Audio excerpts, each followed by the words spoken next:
सभी को प्यार भरा नमस्कार। इंपीरियल एग्रो क्लासेस के ऑनलाइन प्लेटफॉर्म पे आप सभी का हार्दिक स्वागत है। डियर स्टूडेंट्स, जैसा कि मैंने देखा कि कल हमने एक टेस्ट रखा था और टेस्ट में मैंने कुछ नियम कायदे कानून बताए थे आपको, लेकिन कुछ स्टूडेंट ऐसे हैं जिनको सही ढंग से सब कुछ बताने के बावजूद भी वो समझ में नहीं आता उनको, और स्टूडेंट अभी तक भी मेरे पास लिख लिख के भेज रहे हैं। मैंने क्या कहा था आपसे, मैंने कहा था पेज पे लिखना, सही ढंग से लिखना, लेकिन लोगों ने वो भी नहीं किया। ना तो उन्होंने पेज पर सही ढंग से लिखा, ना उन्होंने मैंने जैसे कहा वैसे किया, उल्टा कमेंट बॉक्स में और कमेंट करने लग गए, सबको बताने लग गए। ऐसे नहीं होता है। तो अब जब टेस्ट होगा अगला टेस्ट, देखो मैं पहले से जानकारी दे देता हूँ आपको। अगला जो टेस्ट होगा वो टेस्ट होगा आपको 18 तारीख को, ठीक है। 18 तारीख को आपका टेस्ट होगा और उसको बिल्कुल स्ट्रिक्टली लिया जाए। मैं ये कहना चाहता हूँ उस टेस्ट को बिल्कुल स्ट्रिक्टली लिया जाए। उस टेस्ट में मैंने सारी तैयारियां कर ली है। उस टेस्ट का जो लिंक है वो आपको कल इस समय क्लास में मिल जाएगा, या हो सकता है इससे पहले भी आपको मिल सकता है। तो आपको उस टेस्ट को बिल्कुल सही सटीक ढंग से देना है। उसमें 40 क्वेश्चन आएंगे, एग्रीकल्चर का होगा, और उसमें आपको कमेंट करने का और चैट करने का ऑप्शन नहीं मिलेगा। आप कमेंट नहीं कर पाओगे, चैट नहीं कर पाओगे। और अगर आप उस टेस्ट को देते हो तो लास्ट में बताऊंगा मैं आपको कि किस प्रकार का सर्टिफिकेट आपको मिलेगा इंस्टीट्यूट की तरफ से, ठीक है। तो ये सब कुछ आपके लिए ही किया जाता है, लेकिन कुछ स्टूडेंट ऐसे हैं जो अव्यवस्था फैलाते हैं। उससे फिर ऐसा लगता है कि शायद ये हम कुछ जो कर रहे हैं वो आपके लिए हमें नहीं करना चाहिए। अब तक स्टूडेंट भेज रहे हैं, बार बार मेरे पास फ़ोन कर रहे हैं, मैसेज कर रहे हैं, सर रिजल्ट बता दीजिए, रिजल्ट बता दीजिए। 300 से लेकर 450 तक के पास 450 फोटोज़ आ चुके हैं मेरे पास। अब मैं किस किस का रिजल्ट निकालूं एक साथ, और मैं रिजल्ट निकाल भी देता, लेकिन मैंने कुछ का निकाला, लेकिन उसके बाद में किसी का नाम कहीं जा रहा है, किसी की फ़ोटो कहीं जा रही है, सब मिसप्रिंट हो रहा है। किसी ने नाम लिख के भेजा ही नहीं अंदर, जिसने नाम लिख के भेजा था और किसी ने नहीं भेजा था। लेकिन मैंने फिर भी कुछ का रिजल्ट बनाया है, और रिजल्ट में मैंने उनका जो टॉपर्स थे, जो अच्छे स्टूडेंट थे, उनको मैंने लास्ट में उनकी स्लाइड ऐड की है, उनका सर्टिफिकेट ऐड किया है। तो लास्ट में आपको बता दूंगा मैं किस किस का स्कोर अच्छा था, ठीक है। तो पूरी क्लास अटेंड करिएगा। इसी के साथ ही मैं आज जो क्वेश्चंस लाया हूँ वो जेट, आईसीआर और बीएचयू के एग्ज़ाम में बार बार पूछे जाते हैं, वो उन क्वेश्चंस को मैंने इंक्लूड किया है। तो पूरी क्लास अटेंड करोगे तो बहुत कुछ सीख के जाओगे यहाँ से। अगर बीच बीच में क्लास अटेंड करोगे, छोड़ोगे, फिर कुछ किसी चीज़ को देखोगे, फिर वापस क्लास में आओगे, तो उससे आपको कोई फ़ायदा नहीं होगा। इससे अच्छा है आप क्लास में ना ही आओ तो ठीक रहेगा, क्योंकि ना तो आप अपना समय इधर दे पाओगे, ना अपना समय उधर दे पाओगे, ठीक है। तो पहले डिस्कस हो गया अपना, पहले शुरू करते हैं क्लास, फिर उसके बाद में डिस्कस करेंगे, ठीक है। तो चलिए शुरू करते हैं आज का रोमांचक सफ़र। क्वेश्चन नंबर फर्स्ट है हमारा, कोशिका के संदर्भ में कौन सा कथन गलत है। देखिए क्या पूछा है, कोशिका के संदर्भ में कौन सा कथन गलत है। ऑप्शन नंबर ए हमारा, सभी जीव कोशिका के बने होते हैं, बिल्कुल राइट है। ऑप्शन नंबर बी है हमारा, कोशिका शरीर की इकाई है, बिल्कुल सही है। ऑप्शन नंबर 3 है हमारा, इसका 80% भाग जल है, सही है। क्वेश्चन नंबर डी है, इसमें विभाजन नहीं होता। तो ऑप्शन नंबर डी है वो बिल्कुल गलत है, क्योंकि कोशिका में विभाजन होता है। कोशिका विभाजित होकर 2 भागों में विभक्त हो जाती है, और फिर 2 से 4 कोशिका में जो विभाजन होते हैं वो समसूत्री, अर्धसूत्री और असूत्री 3-4 प्रकार के विभाजन होते हैं। मुख्य 3 प्रकार के विभाजन होते हैं। तो समझ गए होंगे, आपको समझ में आ गया होगा। देखिए ये बहुत ही क्रिटिकल क्वेश्चन है, इस प्रकार के क्वेश्चन पूछे जाते हैं, ठीक है। तो इसका आंसर क्या हो जाएगा, इसका आंसर हो जाएगा इनमें विभाजन नहीं होता है। ये गलत आंसर है, ये गलत कथन है, ठीक है। नेक्स्ट क्वेश्चन देखिए क्या है। अगला सवाल है हमारा, तना तथा जड़ का अग्रसिरा किसकी कमी से मृत पाया जाता है। क्वेश्चन देखिए, तना तथा जड़ का अग्रसिरा किसकी कमी से मृत पाया जाता है।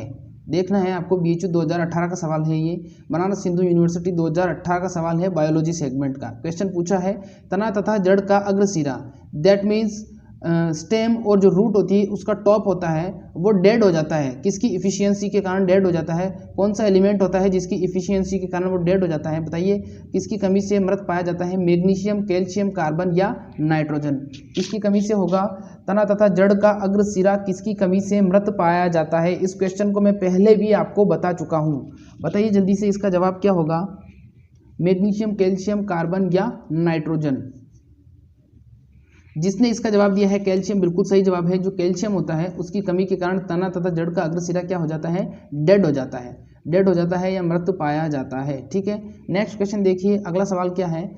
अगला सवाल है, देखिए जेट 2012 में आया हुआ सवाल है, हल्के में मत लेना इसको। जेट 2012 का सवाल है, पूछा गया है किस प्रकार का रक्त समूह सार्वत्रिक दाता कहलाता है। किस प्रकार का रक्त समूह सार्वत्रिक दाता कहलाता है, यानी कि उस ब्लड ग्रुप का नाम बताना है आपको जो सबको ब्लड डोनेट कर सकता है, जो सबको ब्लड डोनेट कर सकता है, उस ब्लड ग्रुप का नाम बताना है आपको। ऑप्शन नंबर ए है हमारा AB, बी है हमारा O, सी है हमारा A और डी है हमारा B। बताइए जल्दी से। हाँ, मुझे पता है कि इस क्वेश्चन को मैंने पहले भी बताया है आपको, लेकिन अब जो हमारी सीरीज चल रही है उसमें मैं गोल्डन क्वेश्चंस को वापस से इंक्लूड कर रहा हूँ, ताकि आपको जो इम्पोर्टेंट क्वेश्चन हैं वो कुछ तो क्लास के अंदर ही आपको याद हो जाए। इसलिए कुछ क्वेश्चंस हैं जेट ICAR BHU के लगभग 2-2, 3-3, 4-4 क्वेश्चंस में रोज स्लाइड्स में इंक्लूड करूंगा, जिससे वो आपको बिना किसी रिवीजन के ही आपका रिवीजन हो जाएगा क्लास के अंदर ही। ठीक है, तो बताइए इसका जवाब क्या होगा। देखिए A, B, C या D, क्या होगा इसका जवाब, जल्दी से दीजिए, लाइव चैट बॉक्स में दीजिए इसका जवाब क्या होगा। जिसने इसका जवाब दिया है ऑप्शन नंबर B बिल्कुल सही जवाब है। किस प्रकार का रक्त समूह सार्वत्रिक दाता कहलाता है, जिसने ऑप्शन B जवाब दिया है बिल्कुल सही जवाब है। जो सार्वत्रिक दाता होता है वो ऑप्शन B हो जाएगा। O जो होता है वो सार्वत्रिक दाता कहलाता है, यानी कि सभी ब्लड ग्रुप्स को ये ब्लड दे सकता है या डोनेट कर सकता है। ठीक है, नेक्स्ट क्वेश्चन देखिए क्या है। क्वेश्चन ध्यान से समझोगे तो समझ में आएगा। क्वेश्चन पूछा गया है 10 डिग्री सेंटीग्रेड तापमान बढ़ने पर रासायनिक क्रिया दुगनी हो जाती है, उसे कहते हैं। क्वेश्चन क्या पूछा है, जब 10 डिग्री सेल्सियस टेम्परेचर इंक्रीज हो जाता है, बढ़ जाता है, तो जो हमारी रासायनिक क्रियाएं होती हैं, जैविक क्रियाएं होती हैं, जो केमिकल रिएक्शंस होती हैं पेड़ पौधों के अंदर, वो क्या हो जाती है, उनकी जो स्पीड होती है वो डबल हो जाती है, उनकी स्पीड डबल हो जाती है। तो उस कंडीशन को क्या कहते हैं, उस कंडीशन को क्या कहते हैं, ताप नियतांक, ताप गुणांक, क्रिया ताप, अक्रिय ताप, अक्रिय आप नहीं, अक्रिय ताप। जेट 2012 का क्वेश्चन है, ताप नियतांक, ताप गुणांक, क्रिया ताप या अक्रिय ताप, क्या होगा इसका जवाब बताइए। जब 10 डिग्री सेंटीग्रेड तापमान बढ़ जाता है तो सभी रासायनिक क्रियाएं, पेड़ पौधों की, जीव जंतुओं की सभी रासायनिक क्रियाएं दोगुनी हो जाती है। तो दोगुनी हो गई, अब उस क्रिया को क्या कहेंगे ये बताना है आपको, A, B, C और D। ऑप्शन नंबर A है हमारा ताप नियतांक, B है ताप गुणांक, C है क्रिया ताप और D है हमारा अक्रिय ताप। क्या होगा इसका जवाब।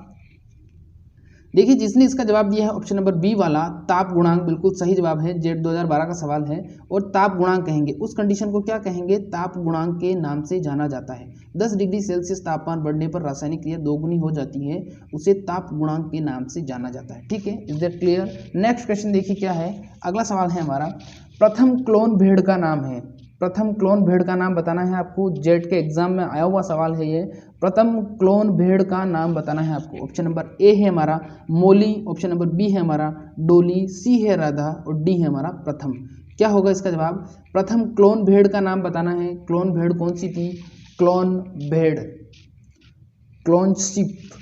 Option number A, B, C, D, क्या होगा इसका जवाब। देखिए जिसने इसका जवाब दिया है ऑप्शन नंबर B वाला, बिल्कुल सही जवाब है। जो प्रथम क्लोन भेड़ थी उसको नाम था, उसका क्या नाम था, उसका नाम था डोली भेड़। तो प्रथम क्लोन भेड़ कौन सी हो जाएगी, प्रथम क्लोन भेड़ हो जाएगी डोली भेड़। डोली भेड़ को प्रथम क्लोन भेड़ का दर्जा दिया गया है, या क्लोन से सबसे पहले जो भेड़ विकसित की गई थी उसका नाम था डोली भेड़। ठीक है, डोली रखा गया था उसका नाम। नेक्स्ट क्वेश्चन देखिए क्या है। नेक्स्ट क्वेश्चन ध्यान से समझिए, क्वेश्चन क्या पूछा है।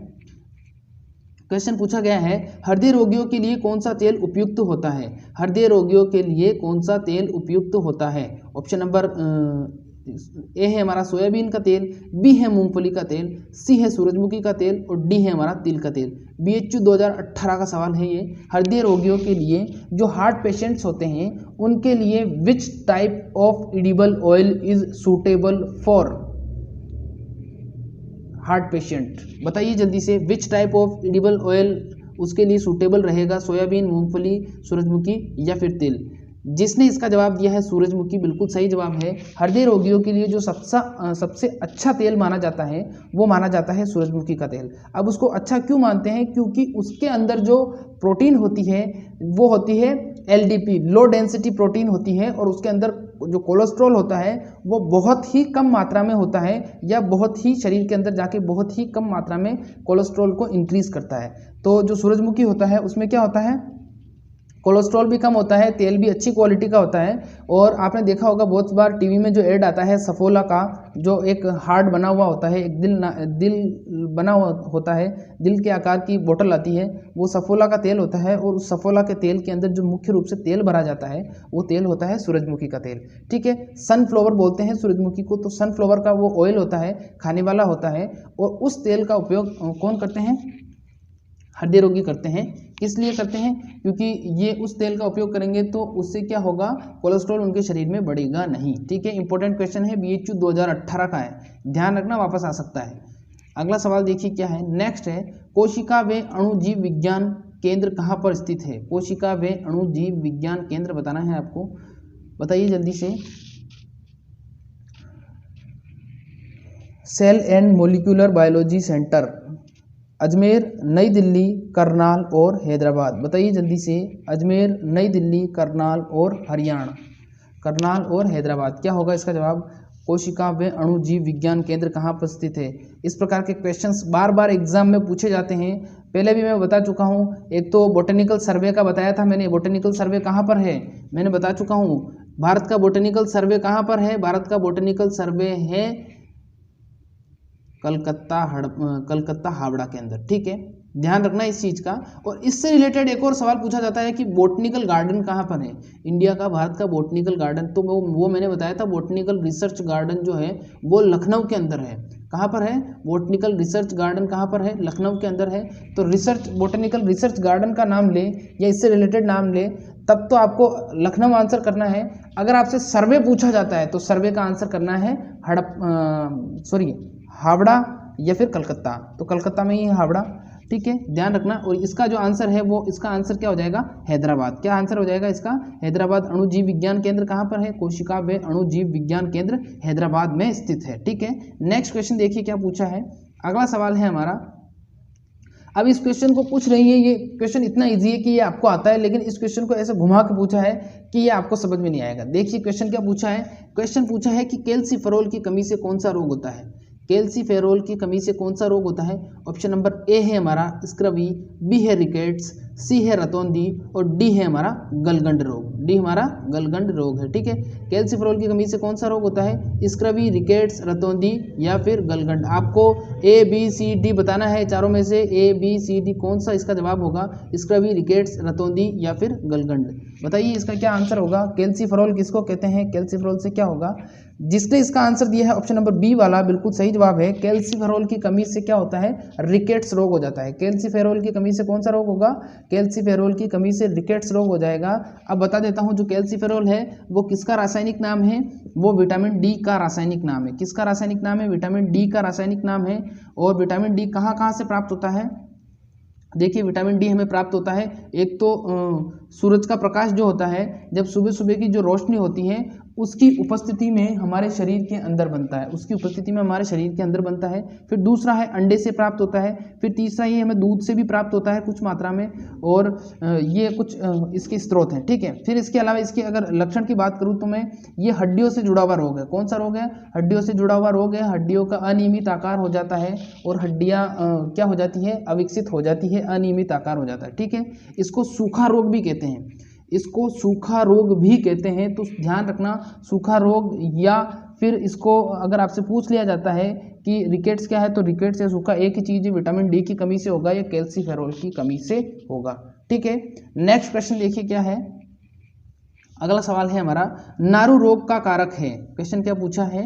नारू रोग का कारक है। ऑप्शन नंबर ए है हमारा वायरस, बी है जीवाणु, सी है हमारा कृमि और डी है हमारा प्रोटोजोआ। बताइए जल्दी से, नारू डिजीज जो होती है वो कैसे होती है? वायरस से होती है, जीवाणु से होती है, कृमि से होती है या प्रोटोजोआ से होती है? क्या होगा इसका जवाब? बताइए जल्दी से।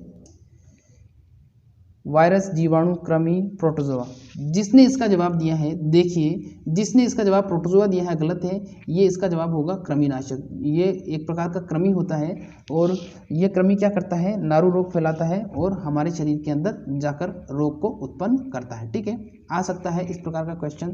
देखिए नेक्स्ट क्वेश्चन है, इस क्वेश्चन को मैं 2 बार आपको टेस्ट सीरीज में बता चुका हूँ। BHU 2018 का सवाल है, BHU 2018 का सवाल है। इस क्वेश्चन को समझोगे तो आप आंसर दे दोगे, नहीं तो नहीं दे पाओगे।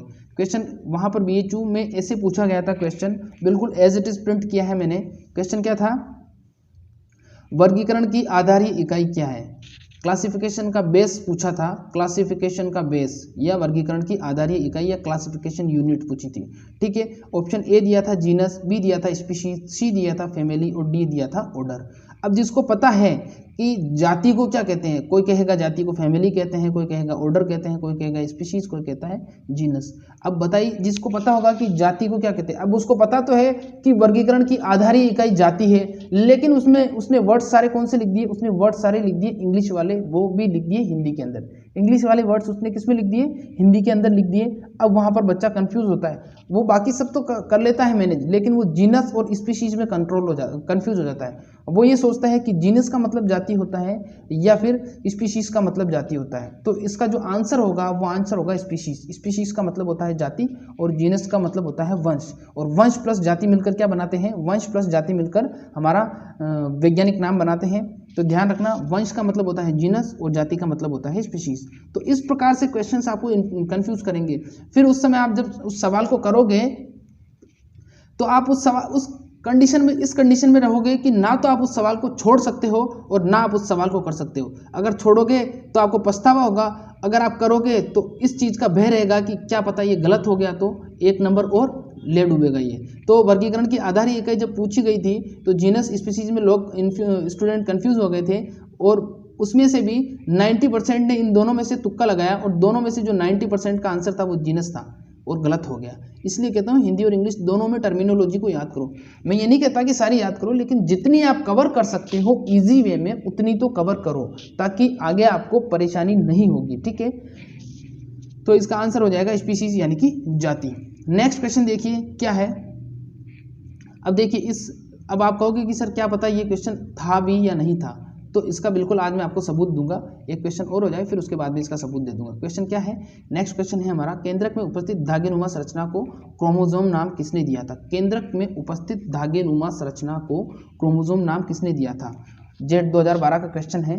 ऑप्शन नंबर ए है हमारा मेयर, बी है हमारा मिलार्ड, सी है हमारा वोल्डेयर और डी है हमारा रॉबर्ट हुक। बताइए जल्दी से, केंद्रक में उपस्थित धागेनुमा संरचना को क्रोमोसोम नाम किसने दिया था। मेयर, मिलार्ड, वोल्डेयर या रॉबर्ट हुक। क्रोमोसोम नाम किसने दिया था। गुणसूत्र को गुणसूत्र नाम किसने दिया था। धागेनुमा संरचना, थ्रेड लाइक स्ट्रक्चर क्या कहलाता है। कोशिका के केंद्रक में उपस्थित थ्रेड लाइक स्ट्रक्चर क्या कहलाता है। थ्रेड लाइक स्ट्रक्चर या धागेनुमा संरचना कहलाती है क्रोमोसोम या फिर गुणसूत्र। गुणसूत्र को किसने नाम दिया था। वोल्डेयर नामक एक साइंटिस्ट थे जिसने ऑप्शन नंबर सी जवाब दिया है, बिल्कुल सही जवाब है। जो एक वोल्डेयर नामक साइंटिस्ट थे उन्होंने गुणसूत्र को गुणसूत्र नाम दिया था। Is that clear. चलिए आगे बढ़ते हैं। नेक्स्ट क्वेश्चन है हमारा, देखिए BHU 2018 का सवाल है ये। क्वेश्चन क्या पूछा गया है, गेहूं के साथ किसका क्रॉस करवा के ट्रिटिकेल बनाया जाता है। अब आप कहोगे कि सर ये तो एग्रीकल्चर का सवाल है, BHU में कैसे पूछ लिया, सॉरी बायोलॉजी सेगमेंट में कैसे पूछ लिया। तो इसीलिए मैंने कहा कि बहुत सारे स्टूडेंट के कन्फ्यूजन रहता है, क्योंकि जो BHU का एग्जाम होता है उसमें बायोलॉजी सेगमेंट में कुछ क्वेश्चंस ऐसे आते हैं जो एग्रीकल्चर से रिलेट करते हैं, और एग्रीकल्चर सेगमेंट में कुछ क्वेश्चंस ऐसे आते हैं जो बायोलॉजी से क्या करते हैं, रिलेट करते हैं। इसीलिए आपको बायोलॉजी भी पढ़नी पड़ती है और एग्रीकल्चर भी पढ़नी पड़ती है अगर BHU में सिलेक्शन करवाना है तो। ठीक है, तो गेहूं के साथ किसका क्रॉस करवा के ट्रिटिकल बनाया गया था। जिसने ऑप्शन नंबर ए जवाब दिया है राई, बिल्कुल सही जवाब है राई। दैट मीन्स रेपसीड जो होती है उससे क्या करवाया गया था, राई से संकरण करवा के क्या बनाई गई थी, राई से संकरण करा के बनाया गया था प्रथम मानव निर्मित फसल, जिसको बोलते हैं ट्रिटिकेल। ठीक है, राई को रेपसीड भी बोलते हैं कहीं कहीं पर, और आपको इंग्लिश में RAY राई भी लिखा हुआ मिल जाएगा, RAY भी लिखा हुआ मिल जाएगा। ठीक है, वैसे जो रेपसीड होता है उसका ऑफिशियल नेम तो अगर देखा जाए तो ऑफिशियल उसका नेम होता है तारामीरा, हिंदी में बोलते हैं, इंग्लिश में बोलते हैं रेपसीड। लेकिन इस वर्ग को पूरे को एक साथ भी रेपसीड बोला जाता है, तो ऐसे भी आप समझ सकते हो। लेकिन RAY राई लिखा हुआ आएगा, इसका राइट आंसर क्या होगा, RAY राई होगा। ठीक है, ट्रिटिकेल प्रथम मानव निर्मित फसल है, किस से तैयार की गई थी, गेहूं और राई के संकरण से तैयार की गई थी। इसके बारे में 2-3 चीजें और बता देता हूं। ये पहली मानव निर्मित फसल है, इसको रिम्पाउ नामक वैज्ञानिक ने विकसित किया था। रिम्पाउ नामक वैज्ञानिक स्वीडन देश के रहने वाले थे, उन्होंने इसको विकसित किया था। गेहूं और राई के संकरण से प्रथम मानव निर्मित फसल है। ये सवाल बार बार पूछा जाता है, मैं बता रहा हूं आपको। ठीक है, नेक्स्ट देखिए क्या है। अब आपको पहले उसका वो बता देता हूं मैं। देखिए, पहले अभी मैंने बताया था वर्गीकरण की आधारीय इकाई क्या है, मैंने कहा था आपको सबूत दूंगा मैं। ठीक है, तो वर्गीकरण की आधारीय इकाई क्या लिखी हुई है, देखो, जीनस, फैमिली, स्पीशीज और ऑर्डर। तो इसका आंसर मैंने बताया था स्पीशीज, मैंने कहा था बिल्कुल एज इट इज इंग्लिश में लिखा हुआ आया था। देखिए आपके सामने इंग्लिश में लिखा हुआ आया है वर्गीकरण का आधारीय इकाई। जो इसका इंग्लिश वाला प्रिंट है वो ऊपर है, हिंदी वाले प्रिंट में बता रहा हूँ, देखो, जीनस, फैमिली, स्पीशीज और ऑर्डर। ठीक है, तो आंसर क्या हो जाएगा, स्पीशीज। फिर उसके बाद में है triticale is obtained by crossing wheat is. Question क्या पूछा है कि गेहूं के साथ किसका क्रॉस करवा के ट्रिटिकल प्राप्त किया गया था। तो मैंने अभी क्या आंसर दिया था आपको, मैंने आंसर दिया था राई। मैंने क्या कहा था, RYE भी लिखा होता है कहीं पे और कहीं पे लिखा होता है रेपसीड। तो RYE ध्यान रखना, RAY नहीं RYE है। RYE मतलब राई। ठीक है, तो गेहूं किससे करवाया गया था, राई से, RYE से क्रॉस करवाया गया था और क्रॉस करवाने के बाद में ट्रिटिकल को विकसित किया गया था। देखिए, तो ये दोनों क्वेश्चन BHU में पूछे गए हैं 2018 में, और दोनों को मैं एक ही जगह बता रहा हूँ। देखो, ये बायोलॉजी का है और ये एग्रीकल्चर का है, लेकिन दोनों ही अभी एक जगह हैं। और ऐसे मैं तो प्रिंट कर नहीं सकता, कर सकता हूँ लेकिन इस वे में नहीं कर सकता। ठीक है, तो ये क्वेश्चन नंबर 64 है। अगर इसकी PDF चाहिए तो PDF भी मैं आपको दे दूंगा, कोई दिक्कत नहीं है, बिल्कुल आप आराम से चेक कर सकते हैं। आप सारे ही क्वेश्चंस को वेरीफाई कर सकते हैं कि जो सर बता रहे हैं वो क्वेश्चंस आए हुए हैं या नहीं आए हुए हैं। ठीक है, बाकी विश्वास रखिए मेरे पे, गलत नहीं बताऊंगा आपको, सारे क्वेश्चंस आपको सही बताऊंगा। ठीक है, तो देखिए वो सवाल हो चुका था। अब नेक्स्ट क्वेश्चन देखते हैं क्या है। लाइसोसोम के संदर्भ में कौन सा कथन गलत है, लाइसोसोम के संदर्भ में कौन सा कथन गलत है। ऑप्शन नंबर ए है हमारा, इसकी खोज की थी डी डुबे ने, तो बिल्कुल सही जवाब है, इसकी खोज डी डुबे ने की थी। ऑप्शन नंबर दूसरा है हमारा, 24 प्रकार के पाचक एंजाइम उपस्थित होते हैं, बिल्कुल सही जवाब है, इसमें 24 प्रकार के पाचक एंजाइम उपस्थित होते हैं जो कोशिका के अंदर आने वाले हानिकारक पदार्थों का पाचन करते हैं और उन्हें अपशिष्ट के रूप में शरीर से बाहर निकालते हैं। ठीक है, फिर इसके बाद में नेक्स्ट क्या है हमारा, आत्मघाती थैली, इसको आत्मघाती थैली भी कहते हैं। इज दैट क्लियर, बिल्कुल इसको आत्मघाती थैली के नाम से भी जाना जाता है। फिर इसके बाद में नेक्स्ट क्या है, प्रोटीन निर्माण करता है, तो यहाँ ये गलत हो गया। देखिए, प्रोटीन निर्माण नहीं करता है लाइसोसोम, लाइसोसोम का काम नहीं है प्रोटीन निर्माण करना। प्रोटीन निर्माण का अगर काम होगा तो वो होगा राइबोसोम का, तो राइबोसोम ही हमारा प्रोटीन निर्माण करता है और राइबोसोम को हम प्रोटीन निर्माण फैक्ट्री के नाम से भी जानते हैं। तो यहाँ पर ये जो ऑप्शन नंबर डी वाला है ये गलत हो जाएगा, बाकी तीनों क्या हो जाएंगे, राइट हो जाएंगे। खोज डी डुबे ने 24 प्रकार के एंजाइम, आत्मघाती थैली, मैं पहले भी बता चुका हूँ आत्मघाती थैली क्यों कहते हैं, क्योंकि इसमें 24 प्रकार के पाचक एंजाइम होते हैं। ये एंजाइम क्या कार्य करते हैं, ये एंजाइम कोशिका के अंदर आने वाले हानिकारक पदार्थों का अपघटन करके उनको कोशिका से बाहर निकालते हैं। और कभी कभी क्या हो जाता है, इनके अंदर पाचक एंजाइमों की मात्रा बढ़ जाती है और लाइसोसोम फट जाते हैं, डेस्ट्रॉय हो जाते हैं और वो पूरा पाचक एंजाइम कोशिका के अंदर फैल जाता है और फैलने के बाद क्या करता है, संपूर्ण कोशिका को ले बैठता है, डूब जाता है, खत्म कर देता है, डेस्ट्रॉय कर देता है, मार देता है, डेड कर देता है। और ऐसा होने से इसको आत्मघाती थैली कहा गया है, खुद का ही घात कर लेती है, आत्महत्या कर लेती है। ठीक है, तो सुसाइड वेग या आत्मघाती थैली इसको इसीलिए ही बोला जाता है। ठीक है, आपको आ रहा होगा मजा, मुझे पता है। नेक्स्ट क्वेश्चन देखिए, थोड़ा सा इस क्वेश्चन को भी घुमा के पूछा गया है। क्वेश्चन क्या है, ऑक्सीश्वसन क्रिया में, क्वेश्चन देखिए क्या है, ऑक्सीश्वसन क्रिया में कितने एडिनोसिन ट्राइफॉस्फेट बनते हैं। अब बहुत सारे स्टूडेंट की तो दिमाग के बाहर की बात बोल दी मैंने, क्योंकि वो थोड़ा कभी आते हैं क्लास में, कभी चले जाते हैं, कभी आते हैं, कभी चले जाते हैं, पूरी बात सुनते नहीं हैं। अब मैं बता चुका हूँ, जिसने पिछली मेरी सारी क्लासेस अटेंड की है उसको इस क्वेश्चन का आंसर पता है। और पिछली आज से जो पीछे जो क्लास हुई है 23 क्लासें, अगर उसने 23 क्लासें पूरे ढंग से सुनी होगी, एक एक वर्ड सुना होगा, तो उसने कम से कम 2000 क्वेश्चंस कंप्लीट कर लिए। क्योंकि एक क्वेश्चन में, एक टेस्ट सीरीज में मैं कम से कम 30 क्वेश्चन लाता हूं और एक सवाल से रिलेटेड कम से कम मैं 3 से 4 क्वेश्चंस बताता हूं। तो एक वीडियो में आपके कम से कम 100 क्वेश्चन कंप्लीट होते हैं। आप 100 भी मत मानो, आप 50 मानो, ठीक है, 100 भी मत मानो, आप 50 से लेकर 60 तक मानो, फिर भी आपके पास 23 क्लास कंप्लीट हो चुकी है इसके बाद तक की। इसके पहले तक की 22 क्लास कंप्लीट हो चुकी है। अगर कुछ क्वेश्चंस को अपन रिपीटेड भी मानते हैं तो ठीक है, आगे वाली जो 3 क्लास है उसको हटा देते हैं, फिर भी आपके पास 20 क्लास बचती है। 20 क्लास में से अगर एक क्वेश्चन, एक क्लास में आपको 50 नए क्वेश्चंस, 50 नए क्वेश्चंस सुनने और देखने को मिलते हैं, तो कितने क्वेश्चन हो गए आपके? 1000 क्वेश्चंस भी बहुत होते हैं, 1000 क्वेश्चंस कम नहीं होते हैं। तो 1000 क्वेश्चंस तो आपके ऐसे ही तैयार हो गए बिना किसी प्रॉब्लम के। आपको बस देखना है और सुनना है, और क्लास खत्म होने के बाद में रिवीजन कैसे करना है, 1-2 दिन बाद में रिवीजन करना है, तो यहाँ से फास्ट फॉरवर्ड किया, स्पीड बढ़ाई उसकी, और आधे घंटे का जो 40 मिनट 50 मिनट का जो लेक्चर होता है वो 12 मिनट 13 मिनट में खत्म हो जाता है। तो बिल्कुल कुछ नहीं करना है, 12-13 मिनट में अगर आपके 50 क्वेश्चन का रिवीजन हो रहा है तो कहाँ बुराई है भाई। जब हर चीज़ बदल रही है, आज सब कुछ बदल गया, आज हर प्रकार से सारे तरीके बदल रहे हैं। ट्रैवलिंग का तरीका बदल गया, पहले लोग ट्रैवल करने के लिए साइकिल का इस्तेमाल करते थे, बाइक का इस्तेमाल करते थे, फिर कार का करने लगे, आज एरोप्लेन आ गया है, हेलीकॉप्टर आ गया है। तो हर चीज़ का तरीका बदल चुका है। आजकल ड्रोन से डिलीवरी हो रही है, ऑनलाइन आप चीज़ परचेज कर सकते हो।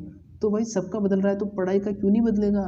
पढ़ाई का तरीका भी तो बदलेगा। आज इतनी ऑनलाइन क्लासेस चल रही हैं, सब कोचिंग इंस्टीट्यूट वगैरह सब बंद पड़े हैं, ठप पड़े हैं, और सब जगह ऑनलाइन क्लासेस चल रही हैं, और स्टूडेंट है कि उनको कुछ लेना देना ही नहीं है।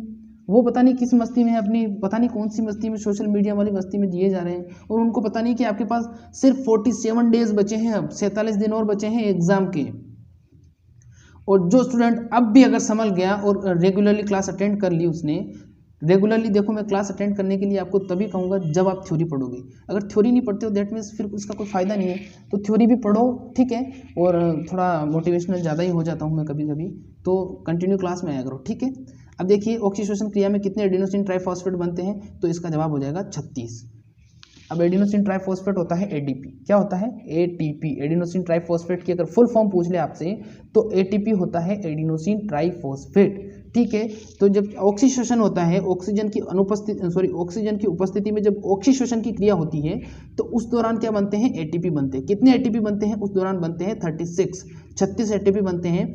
जब अनऑक्सीडेशन की क्रिया होगी तो उस दौरान कितने एटीपी बनेंगे? उस दौरान 2 एटीपी ही बनेंगे। और टोटल कितने एटीपी हो गए? टोटल हो गए 38 एटीपी। और ग्लूकोज का एक अणु कितने एटीपी के बराबर होता है? ग्लूकोज का एक अणु 38 एटीपी के बराबर होता है। कितने एटीपी के बराबर होगा? ग्लूकोज का एक अणु 38 एटीपी के बराबर होगा। ध्यान रखना, इंपॉर्टेंट क्वेश्चन है, बार बार पूछा जाता है। ऑक्सीडेशन में कितने रहेंगे? ऑक्सीजन की प्रेजेंस में जो रेस्पिरेशन होता है उसमें कितना होगा? उसमें होगा 36 एटीपी का निर्माण। और जो अनऑक्सीडेशन है उसमें कितना होगा? उसमें 2 एटीपी का निर्माण होगा। कहाँ से स्टूडेंट जुड़े हुए? छत्तीसगढ़ से, एमपी से, इधर गंगानगर से, इधर जयपुर से, इधर भीलवाड़ा से, इधर उत्तर प्रदेश से, सभी को मेरी तरफ से अग्रिम शुभकामनाएं। आप सबका सिलेक्शन होगा, बस थोड़ा सा और मेहनत रखिए, धैर्य रखिए, बस सिलेक्शन के बहुत नज़दीक हो आप, ठीक है। नेक्स्ट क्वेश्चन देखिए, अगला सवाल क्या है? बाजरे का किट रोग का रोगजनक है। बाजरे का जो रस्ट होता है उसका रोगजनक यानी कि कैजुअल ऑर्गेनिज्म आपको बताना है। कैजुअल ऑर्गेनिज्म क्या होगा? जेट 2012 का सवाल है, जेट 2012 में पूछा गया था। अब बताइए बाजरे का किट रोग का रोगजनक क्या होगा? क्लेरोस्पोरोमोराई, ऑप्शन नंबर 20 है हमारा पक्सीनिया पेनिसिटाई, सी है पक्सीनिया ग्रेमिनिकोला, और डी है कोई नहीं। बाजरे का जो पर्ल मिलेट होता है उसका रस्ट बताना है आपको। पर्ल मिलेट का रस्ट जो होता है वो, उस रस्ट का कैजुअल ऑर्गेनिज्म बताना है आपको। ऑप्शन नंबर ए है हमारा स्क्लेरोपोरा मोराई, ऑप्शन नंबर बी है हमारा पक्सीनिया पेनिसिटाई, सी है पक्सीनिया ग्रेमिनिकोला, और डी है हमारा कोई नहीं। बताइए जल्दी से, बहुत ही जल्द टॉपिक वाइज आएंगी क्लासेस, आपके पास टॉपिक वाइज आ जाएंगी, कोई दिक्कत नहीं है। बाजरे का किट रोगजनक का बताना है। जिसने ऑप्शन नंबर ए दिया है स्क्लेरोपोरा मोराई, बिल्कुल सही जवाब है। ऑप्शन नंबर बी जिसने जवाब दिया है पक्सीनिया पेनिसिटाई, बिल्कुल सही जवाब है। बाजरे का किट रोग किससे होता है? बाजरे का किट रोग होता है पक्सीनिया पेनिसिटाई से। देखिए जो रस्ट फैलाती है वो पक्सीनिया प्रजाति की जो कवक होती है वो फैलाती है। पक्सीनिया प्रजाति की जो कवक होती है वो फैलाती है हमारा रस्ट रोग, ठीक है। ध्यान रखना, इस प्रकार के इंपॉर्टेंट क्वेश्चंस आपसे बार बार पूछे जाएंगे हर एग्जाम में। और आप तो इतने भाग्यशाली हो कि मैं सभी की तैयारी आपको एक साथ करवा रहा हूँ, चाहे वो जेट हो, आईसीआर हो, बीएचयू हो, पीएटी हो, सीजीपीएटी हो, एमपीपीएटी हो, या फिर कोई सा भी पीएटी हो, ठीक है। तो यार बने रहिए मेरे साथ। नेक्स्ट क्वेश्चन देखिए, जेट 2012 का सवाल है, पूछा गया है टेक्सोनोमी के पितामह है। टेक्सोनोमी यानी वर्गीकी बोलते हैं। अब देखिए सेम एज इट इज ऐसा लिखा हुआ आया था वहां पर, टेक्सोनोमी के पितामह है। अब टेक्सोनोमी आपने कभी पढ़ा नहीं, आपने तो पढ़ा है वर्गीकी। अब वर्गीकी पढ़ा है, टेक्सोनोमी आ गया वहां पर, अब आप क्या करोगे? तो इसीलिए मैं कहता हूं कि इंग्लिश की टर्मिनोलॉजी याद करो, वर्ड्स इंग्लिश में याद करो। तो ऑप्शन नंबर ए है हमारा क्रिक, बी है मेयर, सी है लिनियस और डी है हमारा मेंडल। बताइए टेक्सोनोमी के पितामह हैं, टेक्सोनोमी के पितामह कौन है? फादर ऑफ टेक्सोनोमी, जिसने इसका जवाब दिया है लिनियस, बिल्कुल सही जवाब है। जो लिनियस थे वो क्या है? वो फादर ऑफ टेक्सोनोमी है, उसको टेक्सोनोमी के पिता के नाम से भी जाना जाता है। ठीक है, नेक्स्ट क्वेश्चन देखिए क्या है। अगला सवाल है हमारा, बहुत ही समझने वाला सवाल है, ध्यान से समझिएगा और फिर इसका आंसर दीजिएगा। क्वेश्चन क्या पूछा है? निम्न में से कौन सा एक आंतरीय रस नहीं है? निम्न में से कौन सा एक आंतरीय रस नहीं है? ऑप्शन नंबर ए है हमारा माल्टेज, बी है लैक्टेज, सी है सुक्रेज और डी है हमारा लाइपेज।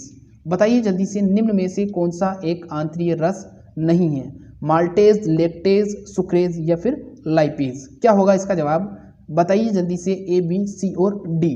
माल्टेज, लैक्टेज, सुक्रेज या फिर लाइपेज, कौन सा एक आंतरीय रस नहीं है? जिसने इसका जवाब दिया है लाइपेज, बिल्कुल सही जवाब है। लाइपेज क्या है? लाइपेज आंतरीय रस नहीं है। तो फिर क्या है? देखिए लाइपेज आंतरीय रस नहीं है। लाइपेज क्या है? लाइपेज एक प्रकार का एंजाइम है।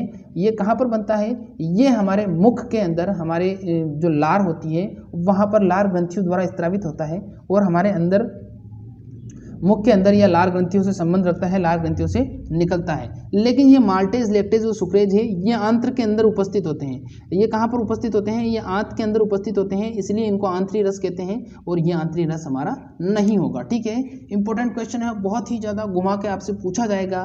फिर कह रहा हूँ घुमा के पूछा जाएगा आपसे, इस प्रकार के क्वेश्चन बार बार पूछे जाते हैं। नेक्स्ट क्वेश्चन देखिए क्या है। अगला सवाल है हमारा, कोशिका झिल्ली का फ्लूइड मोज़ेक मॉडल किसने दिया था?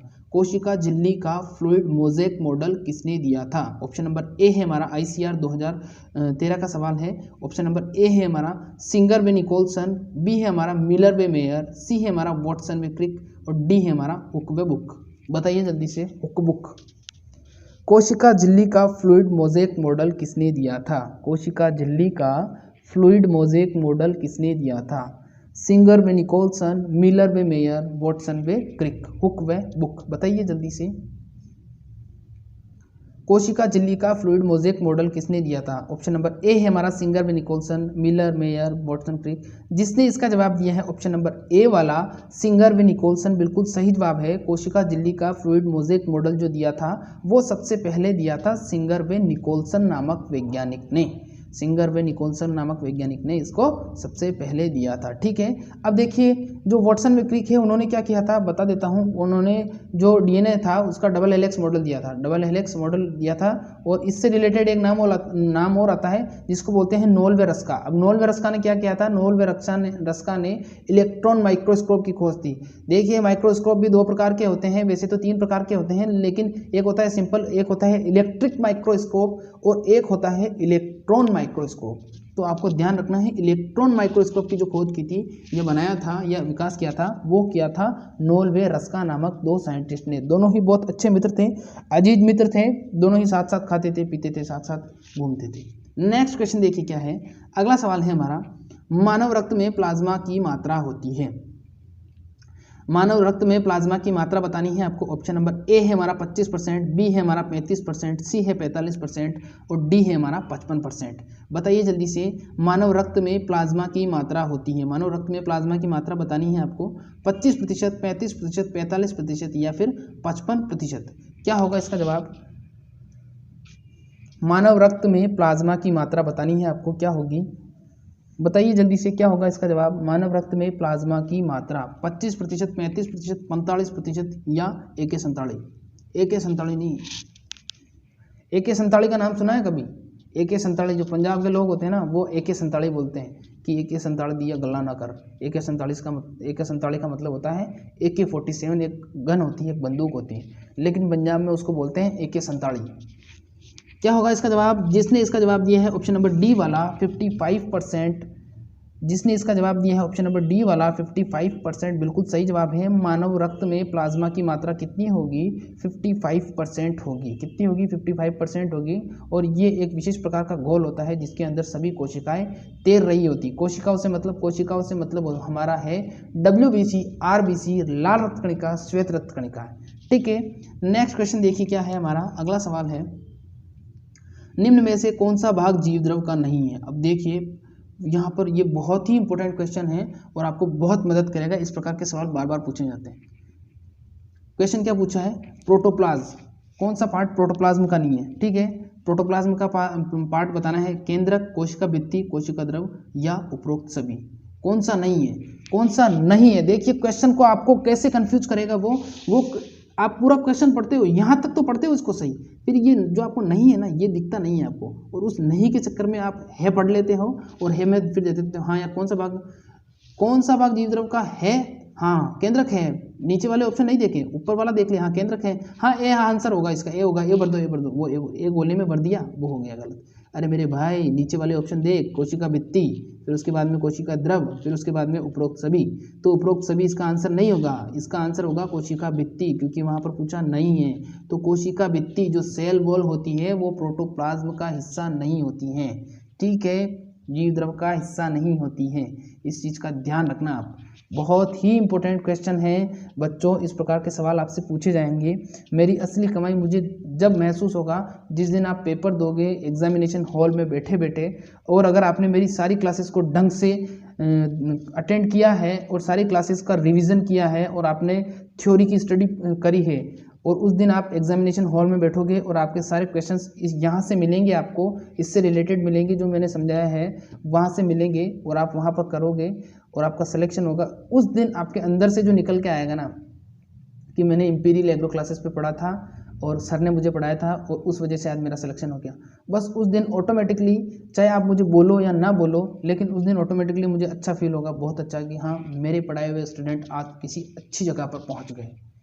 तो अभी से अग्रिम शुभकामनाएं दे रहा हूँ। बस ये कहना चाहूँगा कि थोड़ा सा और इधर उधर मत डोलो, मतलब थोड़ा सा डिस्टर्ब मत हो, पढ़ाई को कंटिन्यू करो। ठीक है, तो इसका जवाब क्या हो जाएगा? इसका जवाब हो जाएगा जीवद्रव का। कौन सा भाग जीवद्रव का नहीं है? कोशिका भित्ति जीवद्रव का भाग नहीं है। जीवद्रव के दो भाग होते हैं, एक होता है केंद्रक और एक होता है कोशिका द्रव। केंद्रक अलग होता है और कोशिका द्रव क्या होता है? कोशिका द्रव में विभिन्न प्रकार के कोशिकांग, सेल ऑर्गन्स घूमते रहते हैं, तैरते रहते हैं। ठीक है, नेक्स्ट क्वेश्चन देखिए। अगला सवाल क्या है हमारा?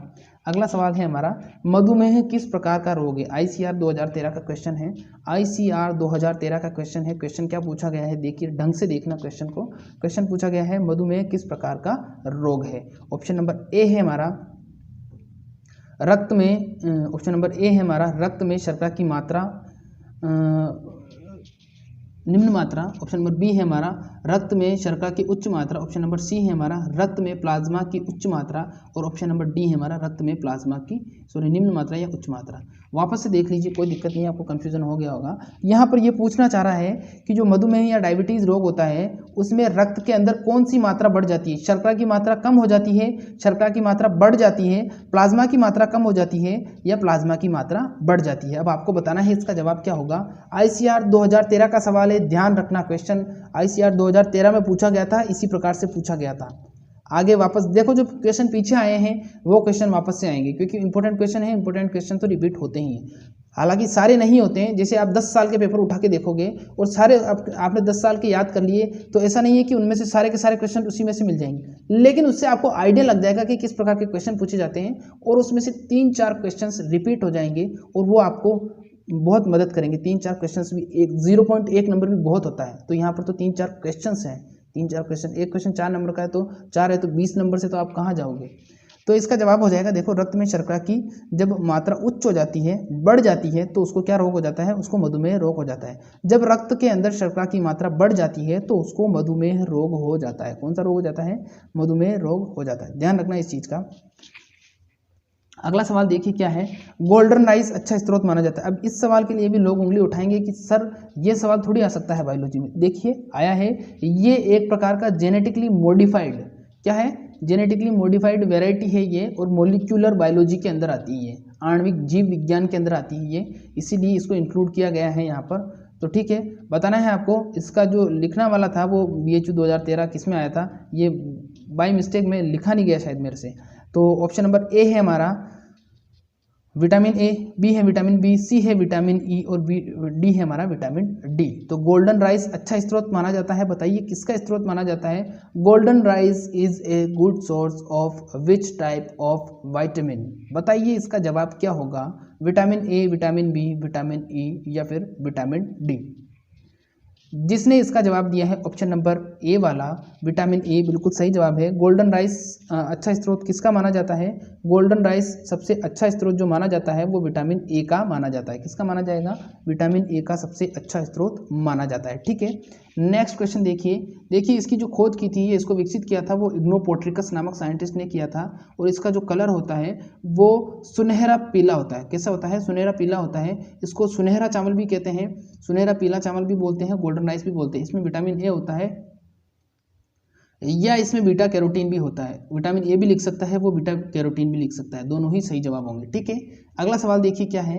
नेक्स्ट है हमारा ICR 2013 का क्वेश्चन है। क्वेश्चन को पूछा गया है कि ग्लूकोज एक प्रकार का है। अब बताना है ग्लूकोज एक प्रकार का क्या है। हेक्सोज शर्करा है, पेंटोज शर्करा है, मोनोज शर्करा है या फिर कोई नहीं। ग्लूकोज एक प्रकार की शर्करा है, कौन सी शर्करा है बताइए जल्दी से। ICR 2013 का क्वेश्चन है। सभी बच्चों के जो जवाब पढ़ता हूं मैं, जब सही जवाब आते हैं तो मुझे ऐसा लगता है कि सारे स्टूडेंट सेल्फ स्टडी करते हैं, सभी अच्छे हैं। बताइए इसका जवाब क्या होगा। ग्लूकोज एक प्रकार का है, हेक्सोज शर्करा, बिल्कुल राइट जवाब। जिसने ऑप्शन ए जवाब दिया है हेक्सोज शर्करा, बिल्कुल सही जवाब है। ग्लूकोज एक प्रकार का क्या है, हेक्सोज शर्करा है, एक प्रकार की हेक्सोज शर्करा है ग्लूकोज। ठीक है, नेक्स्ट क्वेश्चन देखिए हमारा क्या है। अगला सवाल है हमारा, कोरल रीफ किससे बनते हैं। ICR 2013 का सवाल है। अब देखिए समझिए थोड़ा सा कोरल रीफ क्या होता है। देखिए कोरल रीफ पहले तो आपसे पूछ ले कहाँ पाई जाती है, तो कोरल रीफ सिर्फ और सिर्फ समुद्र के तल में ही पाई जाएगी। ठीक है, समुद्र के तल में ही पाई जाएगी। समुद्र के तल के अंदर क्या होता है, समुद्र के तल के अंदर जो चट्टानें या जो मिट्टी होती है, उस मिट्टी पर एक विशेष प्रकार की हरी हरी शैवाल नुमा ग्रोथ दिखाई देती है। आपको शैवाल नुमा ग्रोथ दिखाई देती है। आपने देखा होगा कभी यूट्यूब वीडियो में या आपने पिक्चर्स में या फेसबुक पे या कहीं भी देखा होगा आपने, समुद्र के अंदर की जो सी लाइफ होती है उसमें क्या होता है, मछलियाँ इधर से उधर तैर रही होती हैं और कोई जीव इधर से निकलता है, जलीय जीव उधर से निकलता है और पत्थर होते हैं बहुत सारे और उस पर हरी हरी ग्रोथ दिखाई देती है, वाइट वाइट डॉट होते हैं, ग्रीन ग्रीन डॉट होते हैं, वो कहलाती है आपकी कोरल रीफ। और वो एक जीवित जीव होती है और उसकी संख्या क्या होती है, उसकी संख्या धीरे धीरे बढ़ती है। जैसे आपके हरित शैवाल होते हैं, ग्रीन एल्गी होती है, वैसे ही होती है वो। तो बताना है आपको अब वो किस संघ की है, किससे बनती है या किस संघ की है। मोलस्का की है, इकाइनोडर्मेटा की है, सीलेंट्रेटा की है या पोरीफेरा की है। तो वो किससे बनती है का मतलब यहाँ पर ये था कि सीलेंट्रेटा में आने वाले जो जीव होते हैं उनसे बनती है। ठीक है, मैंने ही बता दिया इसका जवाब। सीलेंट्रेटा के अंदर जो जीव आते हैं, सीलेंट्रेटा के अंदर जो जीव आते हैं वो सीलेंट्रेटा के जीव क्या करते हैं, सीलेंट्रेटा के जीव कोरल रीफ का निर्माण करते हैं समुद्र के तल के अंदर। ठीक है, क्लियर हो गया होगा कॉन्सेप्ट। नेक्स्ट क्वेश्चन देखिए क्या है हमारा अगला सवाल। मैं बार बार कहता हूँ पूरी क्लास अटेंड करा करें। क्वेश्चन जब स्टार्ट होती है क्लास तो ग्रोथ जाता है बहुत हाई, लगभग स्टूडेंट आ जाते हैं 40, 45, 46, फिर उसके बाद में 30, कभी 32, कभी 36, कभी 43। तो पूरी क्लास अटेंड नहीं करोगे तो आपको ज्ञान कैसे मिलेगा स्टूडेंट्स। डियर स्टूडेंट ऐसे ना करा करो यार। देखिए मैंगोलिज्म किस प्रकार का गुणसूत्र का बदलाव का परिणाम है। क्या पूछा है, मंगोलिज्म किस प्रकार का गुणसूत्र के बदलाव का परिणाम है। ऑप्शन नंबर ए है हमारा एक गुणसूत्र का अधिक होना, ऑप्शन नंबर बी है हमारा एक गुणसूत्र का कम होना, ऑप्शन नंबर सी है हमारा दो गुणसूत्र का अधिक होना और ऑप्शन नंबर डी है हमारा दो गुणसूत्र का कम होना। अब जेड 2011 का सवाल है और आपको इसका आंसर देना है। मंगोलिज्म क्या है। देखिए मंगोलिज्म एक विशेष प्रकार का कंडीशन है, अवस्था है, रोग है, बीमारी है। अब वो कैसे होती है, जिसने इसका जवाब दिया है एक गुणसूत्र का अधिक होना, बिल्कुल सही जवाब है। देखिए पहले भी मैं बता चुका हूं। देखिए क्या होता है, जब गुणसूत्र, अब हमारे अंदर गुणसूत्र कितने होते हैं, क्रोमोसोम होते हैं हमारे अंदर 46 गुणसूत्र होते हैं। लेकिन ऐसी अवस्था आती है जिसमें क्या हो जाता है 46 की जगह 47 गुणसूत्र हो जाते हैं, 46 की जगह 47 क्रोमोसोम हो जाते हैं, और वो अवस्था जन्म देती है मंगोलिज्म को। किसको जन्म देती है? मंगोलिज्म को जन्म देती है, या मंगोलिज्म अवस्था को उत्पन्न करती है या बनाती है। ठीक है, तो अब ध्यान रखना मंगोलिज्म किससे होगा? मंगोलिज्म जब गुणसूत्र एक की संख्या बढ़ जाएगी, एक गुणसूत्र अधिक हो जाएगा, तो उस अवस्था को हम मंगोलिज्म कहेंगे। ठीक है, समझ में आ गया होगा आपको। बस 3-4 स्लाइड्स और बची हैं, फिर आपका रिजल्ट सुनाएंगे। नेक्स्ट क्वेश्चन है हमारा, गूगल का वानस्पतिक नाम है। गूगल ये वाला गूगल नहीं, google.com वाला google.com नहीं बच्चों। देखिए गूगल वो वाला गूगल नहीं, गूगल एक प्रकार का पेड़ भी होता है, गूगल एक प्रकार का पेड़ भी होता है। और गूगल का वानस्पतिक नाम बताना है आपको। जेट 2011 का क्वेश्चन है, जेट 2011 का क्वेश्चन है। ऑप्शन नंबर ए है हमारा कोमीफेरा, बी है हमारा टूबेसोरा, सी है निकोरा और डी है हमारा कोई नहीं। बताइए जल्दी से, गूगल का वानस्पतिक नाम कोमीफेरा, टूबेसोरा, निकोरा या फिर कोई नहीं। क्या होगा इसका जवाब? गूगल का वानस्पतिक नाम बताना है, कोमीफेरा, टूबेसोरा, निकोरा या कोई नहीं। जिसने इसका जवाब दिया है कोमीफोरा, बिल्कुल सही जवाब है। इसका जो वानस्पतिक नाम होता है गूगल का, वो होता है कोमीफोरा वाइटाई। कोमीफोरा वाइटाई इसका वानस्पतिक नाम होता है, और गूगल से विभिन्न प्रकार की दवाइयाँ और औषधियाँ बनाई जाती है। ठीक है, तो ये वाला गूगल तो जो है हमारा, ये गूगल तो एक प्रकार का पेड़ है, और जो हमारा google.com है वो एक बहुत बड़ी कंपनी है, दुनिया की दूसरी सबसे बड़ी कंपनी है। पहली कंपनी तो आती है एप्पल, उसके बाद में दूसरी आती है आपकी कौन सी? दूसरी आती है आपकी गूगल। ठीक है, ध्यान रखना। और गूगल का ही एक प्रोडक्ट है जिसको आप अभी यूज़ कर रहे हो, जिस प्लेटफॉर्म पे आप अभी वीडियो देख रहे हो, यूट्यूब भी किसका है? यूट्यूब भी आपके गूगल का ही है। ठीक है, ध्यान रखना इस चीज़ का। ऐसी बेसिक चीज़ें, कभी कभी कुछ अमेजिंग इंटरेस्टिंग से फैक्ट मैं आपको सुनाते रहूँगा बीच बीच में। ठीक है, तो देखिए एक स्लाइड्स आई है सामने, ये हमारा इंपीरियल एग्रो क्लासेस का क्या है? सर्टिफिकेट है। सर्टिफिकेट में ओनर का नाम है, देखिए ये हमारे फाउंडर और सीईओ सर हैं राजकुमार नागर सर, और ये हमारे मैनेजिंग डायरेक्टर साहब हैं रमेश शर्मा। तो राज प्रजापति जो हमारा कल वो हुआ था, टेस्ट हुआ था, उसमें जो राज प्रजापति नाम के स्टूडेंट थे उन्होंने बहुत ही अच्छा स्कोर किया था। ठीक है, अब इस प्रकार का सर्टिफिकेट जब अब अगला टेस्ट होगा तो आपको इस प्रकार का सर्टिफिकेट दिया जाएगा। ठीक है, इस प्रकार का सर्टिफिकेट दिया जाएगा, और उसमें एक खासियत ये होगी कि यहाँ पर आपका फ़ोटो लगाया जाएगा। यहाँ पर आपका क्या लगाया जाएगा? फ़ोटो लगाया जाएगा, और आपका स्कोर जो होगा वो स्कोर बताएंगे नहीं हम, स्कोर डायरेक्ट उनको व्हाट्सएप कर देंगे, और जो भी होगा वो यहाँ पर प्रिंट करना होगा या व्हाट्सएप करना होगा, कैसे भी कर देंगे। अगर आपको अलग से इसकी PDF फॉर्म चाहिए होगी तो वो PDF भी हम आपको सेंड कर देंगे। ये सिर्फ और सिर्फ आपको मोटिवेट करने के लिए बनाया गया है, ना कि ये कोई विशेष प्रकार का सर्टिफिकेट है जिसको आप जाके कहीं जॉब ले सकते हो। ओनली फॉर्म, डिजिटल फॉर्म के लिए बनाया गया है इसको। ठीक है, थोड़ा सा अपना नाम आता है कहीं पर, किसी चैनल पर अपने नाम को सम्मान दिया जाता है तो बहुत अच्छा लगता है, इसीलिए हमने ये पहल की है। ठीक है, तो एक राज प्रजापति थे, एक विकास सामोता है। ठीक है, ये तो हमने 2 प्रकार के, हालांकि हमने डिज़ाइन अभी सेलेक्ट की है, तो ये अभी डिज़ाइन बेस पे चल रहा है। अभी हमने 2 डिज़ाइन सेलेक्ट की है, तो इन दोनों डिज़ाइनों में से आपको बताना है कौन सी ठीक थी। एक विकास सामोता है, उन्होंने भी अच्छा स्कोर किया था। अब इसके अलावा और कौन कौन से स्टूडेंट है वो मैं बता देता हूँ, सारे ही आपके जिन्होंने अच्छा स्कोर किया था। आगे देखिए क्या है, देखिए फिर उसके बाद में है कमलेश जाट, बहुत ही अच्छे स्टूडेंट हैं, इन्होंने भी अच्छा किया है, कंटिन्यू आते हैं क्लास में। उसके बाद में नेक्स्ट स्टूडेंट है वाणी साहू, ये भी कंटिन्यू आती हैं क्लास में, और इन्होंने भी अच्छा स्कोर किया है टेस्ट में।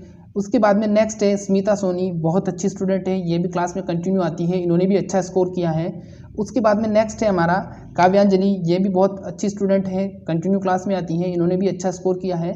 फिर उसके बाद में नेक्स्ट है हमारा सुनील निमीवाल नाम के एक स्टूडेंट हैं, शायद नए नए ही जुड़े हैं, इन्होंने भी बहुत अच्छा स्कोर किया है। फिर उसके बाद में नेक्स्ट है हमारा ओम प्रकाश नाम के कोई स्टूडेंट हैं, उन्होंने भी बहुत अच्छा स्कोर किया है। फिर उसके बाद में नेक्स्ट है प्रवीण नागर नाम से कोई स्टूडेंट है।